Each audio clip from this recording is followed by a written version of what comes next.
Bismillahirrahmanirrahim. Assalamualaikum warahmatullahi wabarakatuh.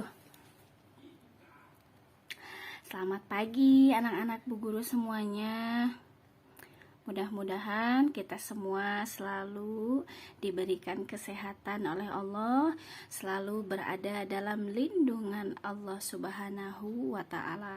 Amin, amin ya Allah ya Rabbal alamin.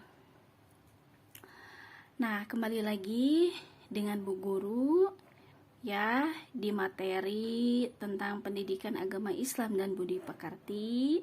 Mari kita sama-sama belajar, yaitu materi yang ketiga, yaitu mari berperilaku terpuji.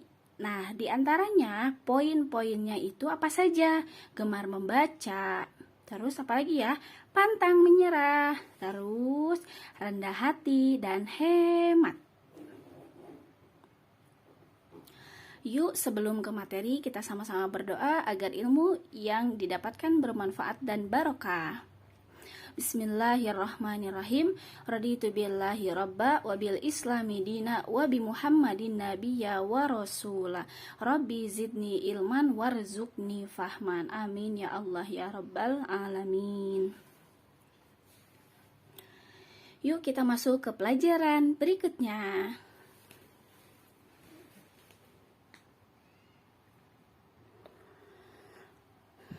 Nah, silahkan kalian dipersiapkan ya bukunya, catatannya, apa saja yang harus dipersiapkan untuk mencatat hal-hal yang penting yang sedang Bu Guru sampaikan.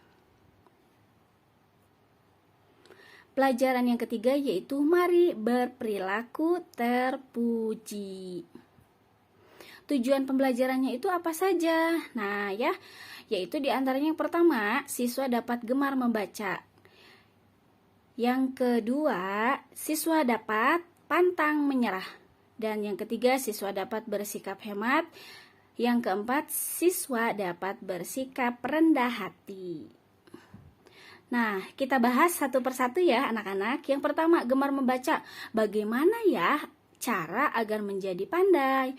Nah, kita kan di sekolah ya, membaca, memahami materi dari Bapak dan Ibu Guru, yaitu ilmu-ilmu apa aja? Ilmu agama, ilmu pengetahuan, dan ilmu lain sebagainya. Agar kita bisa melihat, memahami apa yang tertulis dan lisan yang sedang kita baca di materi. Membaca itu ada dua kategori ya. Membaca dengan suara keras yang pertama ya, berarti suaranya keras, menyaring ya. Yang kedua, membaca dengan hati, membaca dengan seksama untuk memahami tujuan yang tertulis di dalam hati. Membaca sesuai dengan perintah Allah dalam Quran surah Al-Alaq yang berbunyi Bismillahirrahmanirrahim. Iqra bismi rabbikal ladzi khalaq.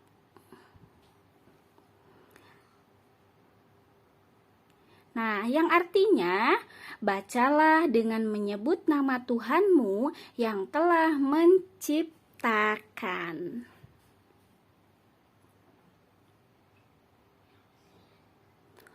Iqra itu apa? Iqra itu bacalah. Ya, berarti kita harus rajin membaca ya, membaca buku, membaca materi, membaca ilmu yang disampaikan oleh guru-guru kita ya. Apa manfaat gemar membaca ya? Manfaatnya itu banyak ya, menjadikan kita menjadi anak yang pintar ya.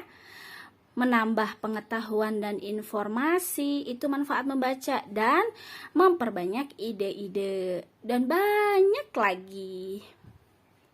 Nah, mulai sekarang kita harus menjadi anak yang gemar membaca, tidak boleh malas ya, karena malas itu temannya syaitan. Yang berikutnya adalah pantang menyerah. Apa ya arti dari pantang menyerah? Pantang menyerah itu sikap bertahan untuk mencapai tujuan walaupun menghadapi hambatan. Nah, itu adalah pantang menyerah. Terdapat dalam Quran surah Ar-Ra'd ayat 11. Bismillahirrahmanirrahim. Innallaha la yughayyiru ma biqaumin hatta yughayyiru ma bi anfusihim. ya. Nah, itu terdapat dalam Quran surah Ar-Ra'd ayat 11 ya. Yang artinya apa? Sesungguhnya Allah tidak merubah suatu kaum sehingga mereka merubah keadaan yang ada pada diri mereka sendiri. Nah, itu firman Allah terdapat dalam Quran surah Ar-Ra'd ayat 11 ya. Nah, pantang menyerah itu apa saja sih? Tidak mudah putus asa. Jadi kita sebagai hamba Allah tidak boleh putus asa. Ya, harus bersabar. Bagaimana sih ciri-ciri anak yang pantang menyerah? Ciri-cirinya itu apa saja? Bekerja keras dan sungguh-sungguh meraih cita-cita ya. Nah, berarti kita harus mempunyai cita-cita setinggi langit ya. Bersyukur jika kita mendapat kesuksesan ya. Harus banyak-banyak bersyukur. Yang selanjutnya, bersabar jika mendapat kegagalan ya. Harus dicoba lagi kalau mendapat kegagalan. Dan yang terakhir, harus niat sungguh-sungguh dan tidak lupa harus optimis ya. Islam mengajarkan untuk selalu semangat, tidak mudah menyerah. Nah, banyak sekali ya anak-anak atau saudara-saudara kita yang di desa yang terpencil menuju sekolahnya itu harus melewati jembatan. Bahkan jembatannya itu sangat gampang roboh ya. Nah, kita harus lebih semangat lagi dalam mencari ilmu. Hidup di dunia ini adalah perjuangan anak-anakku, bukan untuk bersenang-senang ya. Nah, berjuang meraih kasih sayang Allah Subhanahu wa ta'ala.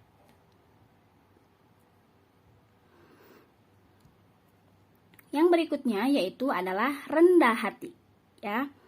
Ya, berarti yang ketiga adalah rendah hati. Rendah hati itu tawadu ya.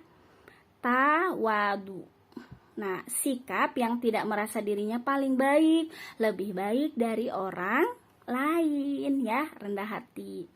Akhlak yang terpuji rendah hati itu yang sangat dianjurkan kepada semua umat muslim, laki-laki maupun perempuan. Rendah hati itu bukan rendah diri ya. Kalau rendah diri itu berarti minder. Minder itu artinya apa sih? Tidak percaya diri ya. Nah, jadi rendah hati itu dia terus selalu berusaha menjadi lebih baik lagi ya. Walaupun misalkan dia sudah bisa tetap terus belajar dan belajar ya. Dia terus tidak mudah putus asa ya. Rendah hati itu berarti bukan sombong ya. Nah, rendah hati itu bukan sombong. Sombong itu sangat dibenci oleh siapa? Oleh Allah Subhanahu wa ta'ala. Berarti kita tidak boleh menjadi anak-anak yang sombong ya. Karena sombong itu dibenci oleh Allah. Ada ya, terdapat dalam Quran surah Al-Isra ayat 37. A'udzubillahi minasyaitonirrajim. Bismillahirrahmanirrahim. Wala tamshi fil ardi maroha innaka lan tahriqal arda wa lan tablugul jibala tula. Nah, itu terdapat dalam Quran surah Al-Isra ayat 37 yang artinya, dan janganlah kamu berjalan di muka bumi ini dengan sombong, karena sesungguhnya kamu tidak akan dapat menembus bumi dan tidak akan mampu menjulang setinggi gunung ya. Berarti kita harus menghindari sikap sombong. Nabi Muhammad SAW bersabda, tidak akan masuk surga orang yang dalam hatinya ada kesombongan walaupun sebesar biji zarrah. Nah, nauzubillahi min zalik. Jangan sampai kita termasuk golongan orang-orang yang sombong ya.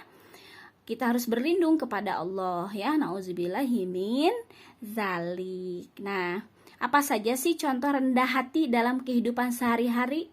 Ayo, apa saja ya? Mari kita bahas satu persatu. Menyapa duluan saat bertemu dengan orang lain. Harus ramah ya, tidak boleh sombong, harus menyapa. Nah, menghargai orang lain ya. Selanjutnya, nah itu sudah 2 poin. Yang ketiga, tidak memamerkan kebaikan. Kalau misalnya kita berbuat kebaikan tidak boleh memamerkan. Dan yang terakhir, suka menolong orang lain ya. Menolongnya dengan ikhlas dan masih banyak lagi.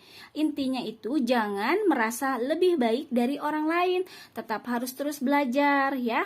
Fastabiqul khairat, berlomba-lomba dalam kebaikan. Berikutnya yang keempat adalah hemat. Hemat itu menggunakan sesuatu sesuai dengan kebutuhan, tidak berlebihan maupun pelit. Nah, termasuk akhlakul karimah, berarti akhlak yang terpuji. Ya. Nah, Al-Furqan ya, terdapat dalam Quran surah Al-Furqan ayat 67. Walladzina idza anfaqu lam yusrifu wa lam yaqturu wa kana baina dzalika qawama. Nah, itu terdapat dalam Quran surah Al-Furqan ayat 67, yang artinya, dan orang-orang yang bila membelanjakan harta mereka tidak berlebihan dan tidak pula kikir, dan adalah pembelanjaan itu di tengah-tengah antara ya. Nah, contoh hemat itu apa saja ya? Hemat itu diantaranya hemat uang ya. Tidak boleh membelanjakan uang dengan berlebihan, harus sesuai dengan kadarnya. Nah, hemat uang itu untuk biaya hidup, untuk ditabung, dan jangan lupa untuk bersedekah. Jadi gunakan uang kita dengan bijaksana ya anak-anak. Nah, hemat tenaga ya. Allah Subhanahu wa Ta'ala telah menitipkan tenaga dan kemampuan kepada kita. Jadi ayo gunakan sebaik-baiknya sesuai dengan kadar kemampuan kita masing-masing. Dan selanjutnya yaitu adalah hemat waktu. Nabi Muhammad SAW, jagalah 5 perkara sebelum datang 5 perkara. Nah, yang pertama, jaga masa mudamu sebelum tuamu. Yang kedua, jaga sehatmu sebelum sakitmu. Yang ketiga, jaga masa kayamu sebelum fakirmu. Yang kelima, apa? Yang kelima adalah jagalah masa sempatmu sebelum masa sempitmu. Hadis riwayat Hakim dan Baihaqi. Nah, itu adalah materi yang telah Bu Guru sampaikan ya. Ya, semoga bermanfaat ya anak-anak Bu Guru semuanya. Nah, jangan lupa nanti kalian komen di bawah ini, sebutkan nama kalian, kelas 4 berapa, dan kalian telah menyimak materi dari Bu Guru ya. Mari kita sama-sama membaca hamdalah. Alhamdulillahirabbil alamin. Kita berdoa terlebih dahulu, mudah-mudahan materi yang Bu Guru sampaikan bermanfaat buat kita semua. Mudah-mudahan ilmunya bermanfaat untuk masa depan kalian semua. Amin ya Allah ya Rabbal alamin. Mari kita sama-sama berdoa terlebih dahulu. Wal asri innal insana lafi khusrin illal ladzina amanu wa amilus solihati wa tawassaw bil haqqi wa tawassaw bis sabr. Terima kasih. Wabillahi taufiq wal hidayah. Wassalamualaikum warahmatullahi wabarakatuh.